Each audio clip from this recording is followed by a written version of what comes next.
তোমাদের সকলকে স্বাগত জানাই টিনস বাডি অরুণিমা চ্যানেলে। আশা করি সবাই তোমরা ভালো আছো, সুস্থ আছো। আজকে ক্লাস 9 লাইফ সায়েন্সের সেকেন্ড সামেটিভের যে সাজেশন নিয়ে আলোচনা হচ্ছিল সেটারই পার্ট 3 নিয়ে আলোচনা করব। আজকে আলোচনা করব বিভাগ গ এবং বিভাগ ঘ নিয়ে। প্রথমে বিভাগ গ এর যে প্রশ্নে আসি সেটা হলো কিঙ্কনা ও সর্পগন্ধা গাছ থেকে যে প্রাপ্ত উপক্ষার সেটার নাম এবং সেটার অর্থকরী গুরুত্ব লিখতে হবে। আচ্ছা, এখানে বলে দিই নামটার জন্য হাফ হাফ করে, অর্থকরী গুরুত্ব লেখার জন্য হাফ হাফ করে নাম্বার আছে। তারপর এটা হলো ফ্লোয়েম লোডিং ও আনলোডিং বলতে কী বোঝো, খুব ভালো করে এটা বোঝানো আছে আমার চ্যানেলে ক্লাস 9 প্লেলিস্টে পেয়েই যাবে। তারপর হলো ফটোলাইসিস কি, এটাও তোমরা নিশ্চয়ই জানো, সামনেই পরীক্ষা, এটা তো নিশ্চয়ই জানবে তাই না। এসি নোড এবং এভি নোড কোথায় অবস্থিত এবং কাজ খুব ভালো করে পড়বে। তারপর হলো রক্ত সঞ্চালনের সময় রক্ত প্রবাহের মধ্যে রক্ত কেন জমাট বাঁধছে না। তারপর হলো রুবি স্কোর পুরোনাম এবং কাজ, এই রুবি স্কোর কিন্তু খুব গুরুত্বপূর্ণ, খুব ভালো করে পড়বে।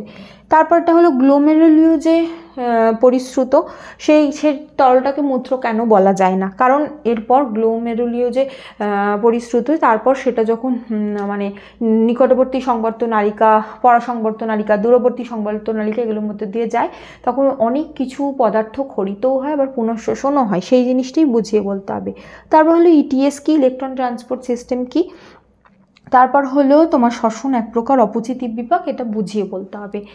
এই প্রশ্নগুলোর ক্ষেত্রে কিন্তু যেখানে প্রয়োজন যে ছোট করে একটা বিক্রিয়া লিখে দেওয়ার বা ধরো ছোট করে কোনো এই যে রুবি স্কোর পুরো নামটা লিখে দেওয়ার, এই জিনিসগুলো কিন্তু একদম ভুলবে না।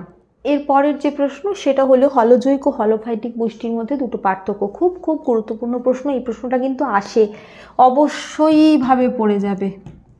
তারপরে হলো বি পজিটিভ ব্যক্তির রক্তে কি অ্যান্টিজেন কি অ্যান্টি অ্যাগ্লুটিনিন থাকে।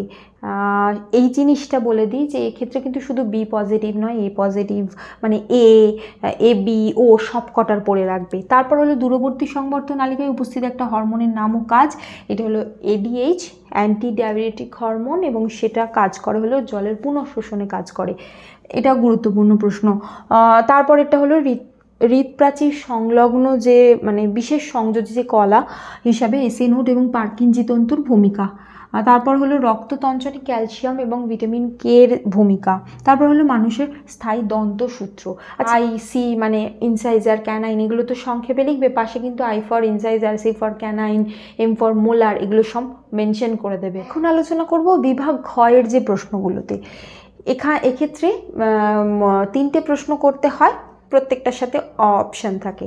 এবার অনেকেই অপশান থাকে বলে না, যেহেতু তোমাদের চ্যাপ্টারটা বড় এবং সিলেবাস কমপ্লিট করাও বেশ শক্ত ক্লাস 9 এই চ্যাপ্টারটার ক্ষেত্রে বলছি, সেজন্য অনেকে একের বেশি টপিক ছেড়ে দেয়। মানে তুমি ধরো ওদিকে মানে রক্ত সংবহনটা বাদ দিচ্ছ, তার সাথে এদিকে ধরো আবার রসের উৎস্রোত বাদ দিচ্ছ, যখন এই দুখানা মানে একের বেশি টপিক বাদ দিয়ে দাও, সেক্ষেত্রে কিন্তু এই অপশানে সমস্যা হতে পারে। এই জায়গায় মানে এরকম একটা অপশান পেলে, সাতের দাগে এমন পেলে এটাও পারবে না এটাও পারবে না, সেই জন্য আমি সবসময় রেকমেন্ড করবো যে কোনো একটা টপিক যেটা মনে হচ্ছে কমপ্লিট করতে পারছো না বা বুঝতে পারছো না বা মনে রাখতে পারছো না, যেটাই হোক না কেন একটা টপিক বাদ দেবে, তার বেশি কিন্তু একেবারেই নয়।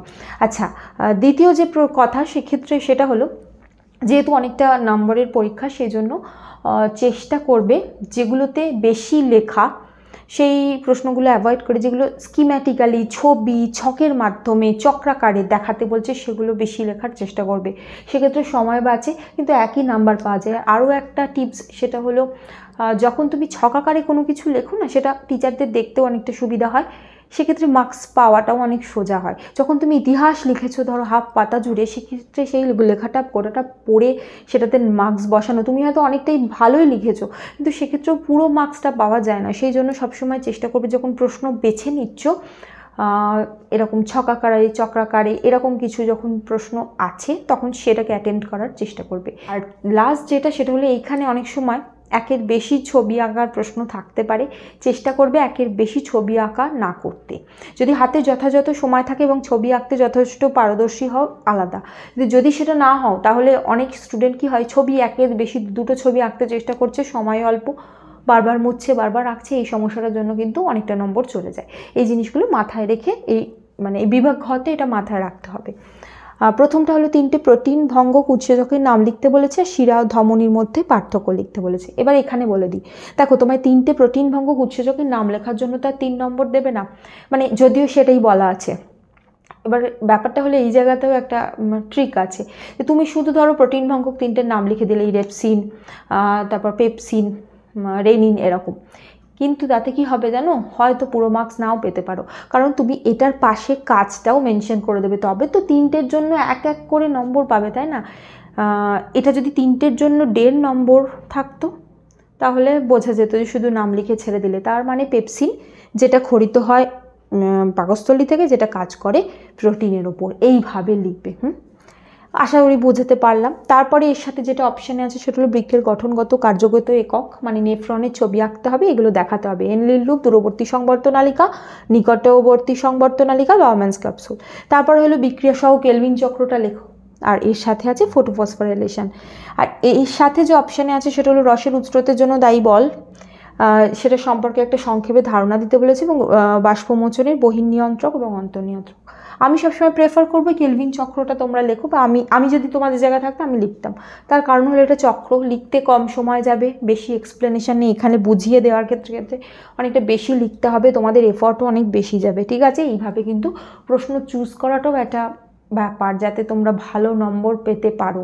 প্রশ্ন সঠিকভাবে চুজ করতেও তোমাদেরকে শিখতে হবে। এরপরে যে প্রশ্নে আসি সেটা হলো মানব রক্তের বিভিন্ন উপাদানগুলি ছকের মাধ্যমে শ্রেণীবিভাগ করো। এখানে কিন্তু যে পার্সেন্টেজগুলো আছে সেগুলো কিন্তু লিখতে একদম ভুলবে না, মানে রক্তের কতটা পার্সেন্টেজ, কতটা জলের, এই জিনিসগুলো। তারপর হলো রক্তকে তরল যোগ কলা কেন বলে।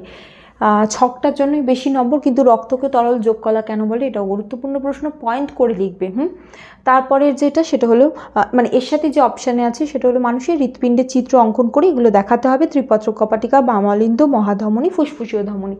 এখানে বলে রাখি মানুষের হৃৎপিণ্ডটা খুব ভালো করে প্র্যাকটিস করবে। আমার এখানে মানুষের হৃৎপিণ্ড নিয়ে অনেকগুলো ভিডিও দেওয়া আছে, ক্লাস 9-এর প্লেলিস্টে পেয়ে যাবে, বা ইন্ডিভিজুয়াল কমেন্ট করলে আমি লিঙ্ক শেয়ার করে দেবো। সেই ভিডিওর অনেকগুলো, মানে একের বেশি দেওয়া আছে, এবং সেখানে বলা হয়েছে যে কিভাবে হৃৎপিণ্ড আঁকবে, কিভাবে কোন জায়গাটা, মানে কোন হৃৎপিণ্ডের যে দেওয়াল সেটা মোটা হয়, কোথায় পাতলা হয়, এই জিনিসগুলো মাথায় রেখে ছবি আঁকতে হয়। কোন হৃৎপিণ্ডের প্রকোষ্ঠটা বড় হয়, কোনটা ছোটো হয়, এই সমস্তগুলো কিন্তু খুব ভালো করে মাথায় রেখে আঁকবে, এবং সমস্ত পয়েন্টিং করতে হবে। এখানে 4টে বলেছি মানে 4টেই করবে এরকম নয় কিন্তু। হৃৎপিণ্ডের মধ্যে সমস্ত জিনিসটাই, গোটাটা ইম্পর্টেন্ট, সেই জন্য। পরেরটা হলো আরশোলার মুক্ত সংবহনতন্ত্রের ছবিটা তুলে ধরো এবং নিম্নলিখিত অংশগুলো দেখাও। অস্টিয়া, পেরিকার্ডিয়াল, সাইনাস, অ্যালারি, পেশি, হৃৎপিণ্ড, এগুলো। এর সাথে যেটা অপশানে আছে সেটা হলো মানুষের রক্তে উপস্থিত যে গ্র্যানুলোসাইট, সেগুলো লিখতে হবে। আর তার সাথে এরিথ্রো বা ব্লাস্টোসিস্ট ফিটালিস্ট, এটা মানে এক্সপ্লেন করতে হবে। এটা খুব ভালো করে এক্সপ্লেন করবে, এটা কিন্তু খুব গুরুত্বপূর্ণ প্রশ্ন এই জিনিসটা, ঠিক আছে? আশা করি তোমাদের এই ভিডিওটা কাজে লাগবে। তোমাদের সকলকে জানাই অল দ্য বেস্ট, তোমাদের পরীক্ষা খুব ভালো হোক। আমাকে নিশ্চয়ই জানিও যে তোমাদের পরীক্ষা কেমন হলো। আজ এই পর্যন্তই। তোমরা এই ভিডিওটাকে লাইক করো, শেয়ার করতে একদম ভুলো না, আর অবশ্যই সাবস্ক্রাইব করো এবং বেল বাটনটাও ক্লিক করে দিও। Thank you.